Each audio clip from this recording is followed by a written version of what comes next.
Dates എന്റെ ബോഡിയിൽ എത്ര ഗ്ലൂക്കോസ് സ്പൈക്ക് ഉണ്ടാക്കും നോക്കാം. ഏതാണ്ട് 5000 വർഷങ്ങൾക്ക് മുന്നേ മിഡിൽ ഈസ്റ്റിലും നോർത്ത് ആഫ്രിക്ക റീജിയനിലും ഒറിജിനേറ്റ് ചെയ്ത ഒരു ഫ്രൂട്ട് ആണ് ഡേറ്റ്. ഡേറ്റ്സ് ഒരുപാട് വെറൈറ്റീസ് ഇന്ന് മാർക്കറ്റിൽ അവൈലബിൾ ആണ്. ഞാൻ ഇന്ന് ട്രൈ ചെയ്യാൻ പോകുന്ന വെറൈറ്റി എന്ന് പറയുന്നത് മെഡ്ജൂൾ എന്ന് പറഞ്ഞ ഡേറ്റ് ആണ്. ഒരു 100 ഗ്രാം മെഡ്ജൂൾ ഡേറ്റ് എടുത്തു കഴിഞ്ഞാൽ അതിൽ 63% എന്ന് വെച്ചാൽ 63 ഗ്രാമോളം ഷുഗർ ആണ് ഉള്ളത്.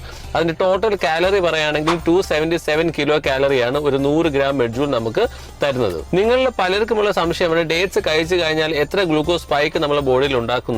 ഇന്ന് ഞാൻ കഴിക്കാൻ പോകുന്നത് 4 മെഡ്ജൂൾ ഡേറ്റ്സ് ആണ്. അത് ഏതാണ്ട് 75 ഗ്രാംസോളം വരും. 4 മെഡ്ജൂൾ ഡേറ്റ്സ് കഴിച്ചതിന് ശേഷം എന്റെ ബോഡിയിൽ എത്രത്തോളം ഗ്ലൂക്കോസ് സ്പൈക്ക് ഉണ്ടാക്കി എന്നുള്ളത് ഈ CGS സെൻസർ യൂസ് ചെയ്ത് നിങ്ങൾക്ക് ഞാൻ കാണിച്ചു തരാം. ഡേറ്റ്സ് കഴിക്കുന്നതിന് മുന്നേ എന്റെ ബ്ലഡ് ഷുഗർ എന്ന് പറയുന്നത് 95 ആയിരുന്നു. അത് കഴിച്ച് 1 അവറിന് ശേഷം അത് 195 വരെ പീക്ക് ചെയ്ത് പോയി. പിന്നെ 2 അവറിനുള്ളിൽ തന്നെ നോർമൽ വാല്യൂലേക്ക് തിരിച്ചു വരികയും ചെയ്തിട്ടുണ്ട്. ഡേറ്റ് എംറ്റി സ്റ്റൊമക്ക് കഴിക്കുമ്പോഴത്തേക്ക് ഒരുപാട് ഷുഗർ സ്പൈക്ക് നമ്മുടെ ബോഡിയിൽ ഉണ്ടാക്കാനുള്ള ചാൻസ് ഉണ്ട്. അതുകൊണ്ട് തന്നെ ഒരു മീലിന് ശേഷം നമ്മൾ ഡേറ്റ്സ് കഴിക്കുന്നത് നല്ലതാണ്. ഡേറ്റ്സിൽ നാച്ചുറൽ ആയിട്ട് ഒരുപാട് വൈറ്റമിൻസും മിനറൽസും എല്ലാം അടങ്ങിയിട്ടുള്ളത് കൊണ്ട് തന്നെ അത് അവോയ്ഡ് ചെയ്യേണ്ട കാര്യമില്ല. അത് മോഡറേഷനിൽ കഴിക്കുന്നതാണ് ഏറ്റവും നല്ലത്. അടുത്ത ഫുഡ് ഞാൻ ട്രൈ ചെയ്യണം എന്നുള്ളത് താഴെ കമന്റ് ചെയ്യുക.